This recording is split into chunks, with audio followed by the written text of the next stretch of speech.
வணக்கம். பரபரப்பு மீடியாவின் செய்திகளுக்காக நான் ஹரிணி.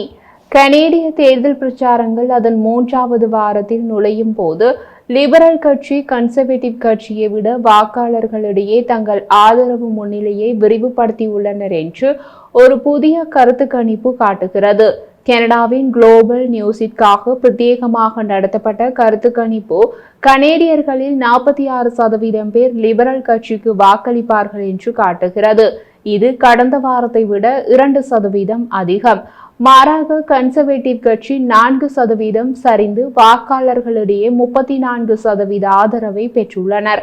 இந்த சடுதியான மாற்றத்திற்கு காரணம் கனடா தொடர்பாக அமெரிக்க ஜனாதிபதி டிரம்பின் நடவடிக்கைகள் தான் என்று கனேடிய வாக்காளர்கள் கருத்து தெரிவித்துள்ளனர்.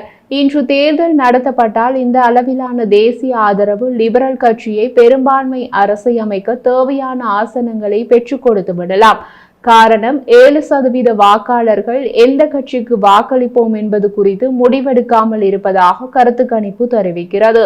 தற்போது தேசிய அளவில் காற்று லிபரல் கட்சிக்கு சாதகமாக அடிப்பதால் அதில் 5% மாணவர்கள் லிபரல் கட்சிக்கு வாக்களிக்க வாய்ப்பு உள்ளது என்பதே ஊசலாடும் வாக்காளர்களின் வாக்களிப்பு பாணி. லிபரல் தலைவர் மார்க் கார்னி தற்போது பிரதமராகவும் இருப்பதால் அமெரிக்க ஜனாதிபதி டொனால்ட் ட்ரம்ப் விதித்த புதிய இறக்குமதி வரிக்கு பதிலடி கொடுப்பதற்காக கடந்த வாரம் 2 முறை தனது தேர்தல் பிரச்சாரத்தை நிறுத்த வேண்டிய கட்டாயம் ஏற்பட்டது. கார்னி தனது அமைச்சரவை மற்றும் கனேடிய மாகாண முதல்வர்களுடன் பல சந்திப்புகளை நடத்தினார். தேர்தல் நேரத்திலும் நாட்டுக்கான அவரது அர்ப்பணிப்பு அவரது ஆதரவை மேலும் அதிகரிப்பதை காணக்கூடியதாக உள்ளது. பிரதமர் கார்னி மார்ச் 28ஆம் தேதி முதல் தடவையாக ட்ரம்புடன் தொலைபேசியில் பேசினார். அப்போது அமெரிக்கா கனடா மீது இறக்குமதி வரி விதிப்பை அறிவித்தால் கனடா நிச்சயம் பதிலடி கொடுக்கும் என்று நேரடியாக ஜனாதிபதி ட்ரம்புக்கு தெரிவித்தார். இது அமெரிக்க ஜனாதிபதியிடமிருந்து மென்மையான தொனிக்கு வழிவகுத்தது. ட்ரம்ப் கடந்த புதன்கிழமை விடுதலை தினம் என்று பெயரிட்டு தனது விரிவான இறக்குமதி வரி கொள்கையை அறிவித்து 185 நாடுகளை உள்ளடக்கிய பட்டியல் ஒன்றை வெளியிட்டார். அந்த பட்டியலில் கனடாவின் பெயரை காணவில்லை. இப்போது வெளியாகியுள்ள கருத்து கணிப்பில் 45% வாக்காளர்கள் மார்க் கார்னியை பிரதமருக்கான சிறந்த தேர்வாக கருதுகின்றனர். பிரதமருக்கான சிறந்த தேர்வாக கார்னிக்கான ஆதரவு கடந்த வாரத்திலிருந்து 1 புள்ளி அதிகரித்துள்ளது. கன்சர்வேட்டிவ் கட்சி தலைவர் பியர் பொலியேவரின் ஆதரவு 1 புள்ளி குறைந்து 32% உள்ளது. NDP கட்சியின் தலைவர் ஜக்மீத் சிங் ஆதரவில் இந்த வாரம் மிகப்பெரிய ஊக்கத்தை கண்டார். அவருக்கான ஆதரவு 4 புள்ளிகள் அதிகரித்து 12% உள்ளது. கணக்கெடுக்கப்பட்ட கனேடியர்களில் 2 பங்குக்கும் அதிகமானோர், சரியாக சொன்னால் 69% பேர் பெரும்பான்மை அரசாங்கம் வரும் என்ற நம்பிக்கை இருப்பதாக கூறினார்கள். அமெரிக்க ஜனாதிபதியின் அதிரடி நடவடிக்கைகள் உள்ள சூழ்நிலை காரணமாக கனடாவின் எதிர்காலத்திற்கு இந்த தேர்தல் முக்கியமானது என்று 90%இனர் ஒப்புக்கொண்டுள்ளனர். ட்ரம்பின் இறக்குமதி வரி மற்றும் கனேடிய இறையாண்மை மீதான அச்சுறுத்தல்கள் ஆகியவைதான் இம்முறை தேர்தல் பிரச்சாரத்தில் அதிக ஆதிக்கம் செலுத்தியுள்ளன. தேர்தலில் போட்டியிடும் அனைத்து கட்சிகளும் கனேடிய பொருளாதாரத்தை அமெரிக்காவிலிருந்து விலக்கி பலப்படுத்தவும் பன்முகப்படுத்தவும் உறுதியளித்துள்ளன. கனேடிய தேர்தல் ஏப்ரல் 28ஆம் தேதி நடைபெறும் என்பதால் அடுத்த 3 வாரங்களில் விஷயங்கள் மாறுவதற்கு நிறைய நேரம் உள்ளது. கனேடியர்கள் அமெரிக்காவுடனான மோதல் நிலையை தான் கனடா எதிர்கொள்ளும் மிக முக்கியமான பிரச்சினை என்று தொடர்ந்து காட்டி வருகின்றனர். அந்த ஒரு காரணம் பிரதமர் மார்க் கார்னி தலைமையிலான லிபரல் கட்சிக்கு அனுகூலமாக மாறியுள்ளது.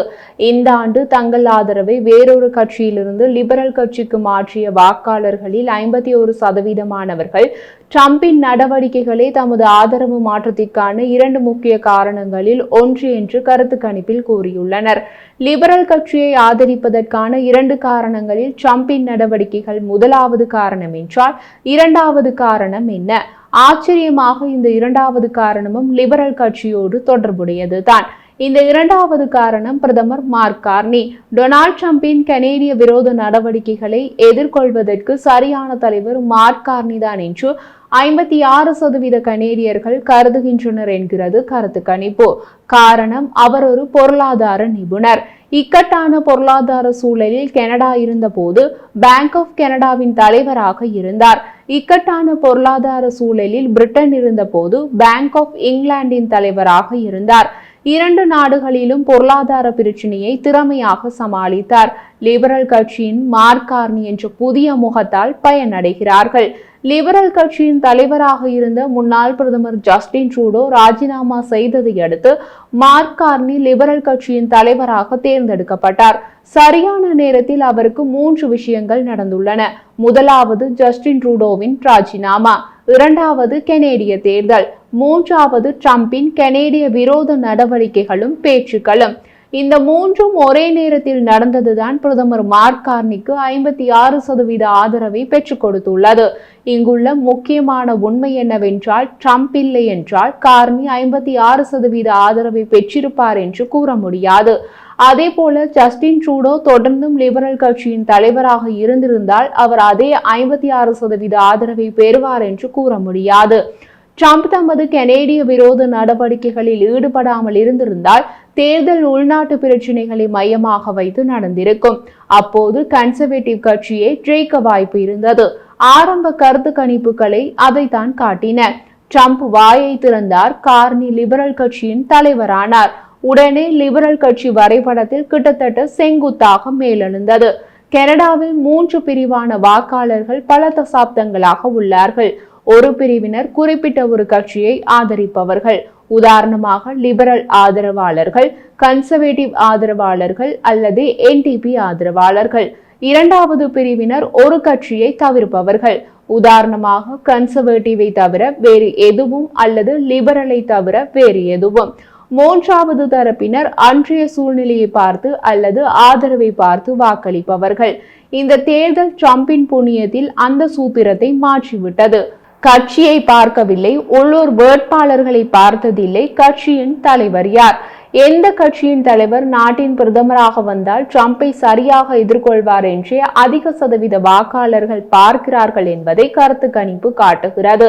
அதுதான் மார்க் கார்னிக்கு சாதகமாக உள்ளது. கனடாவுக்கு எதிராக ட்ரம்ப் வாயை திறப்பதற்கு முன் எடுக்கப்பட்ட கருத்து கணிப்புகளில் ஒரு குறிப்பிடத்தக்க மக்கள் தொகையின் மாற்றம் தெரிந்தது. அது கனடாவின் இளைய வாக்காளர்கள் கன்சர்வேட்டிவ் கட்சிக்கு ஆதரவாக மாறுவது. 18 முதல் 34 வயதுடைய கனேடியர்கள் லிபரல்களை விட கன்சர்வேட்டிவ்களை 39 முதல் 37% வரை விரும்புவதாக ஆரம்ப கால லெஹரின் கருத்து கணிப்பில் தெரிய வந்தது. மார்ச் மாத கடைசியில் கூட 50 வயதிற்கு மேற்பட்ட கனேடியர்கள் கனடாவுக்கு எதிராக ட்ரம்ப் தொடர சாத்தியமான வர்த்தக போரை நாடு எதிர்கொள்ளும் முக்கிய பிரச்சனையாக குறிப்பிட்டனர். 50 வயதுக்கு உட்பட்டவர்கள் வாழ்க்கை செலவு போன்ற பிற பிரச்சனைகளை அவர்களின் முக்கிய பிரச்சனையாக குறிப்பிட்டனர். அப்போது லிபரல் கன்சர்வேட்டிவ் ஆகிய இரு கட்சிகளும் கிட்டத்தட்ட ஒரே ஆதரவுடன் இருந்தார்கள். ஆனால் இந்த மாதம் ட்ரம்பின் வரி விதிப்பு நடைமுறைக்கு வந்தது. பங்கு சந்தைகள் அமெரிக்காவில் மட்டுமல்ல கனடா உட்பட உலகெங்கும் சரிந்தது. எந்த நாட்டுக்கும் பொருளாதார நிபுணத்துவம் உள்ள தலைவர்கள் தேவைப்பட்டார்கள். லிபரல் மற்றும் கார்னிக்காக ஆதரவு உயர்ந்தது. இருப்பினும் தேர்தல் வர இன்னமும் 3 வாரங்கள் உள்ளன. இனியும் மாற்றங்கள் நடக்கலாம்.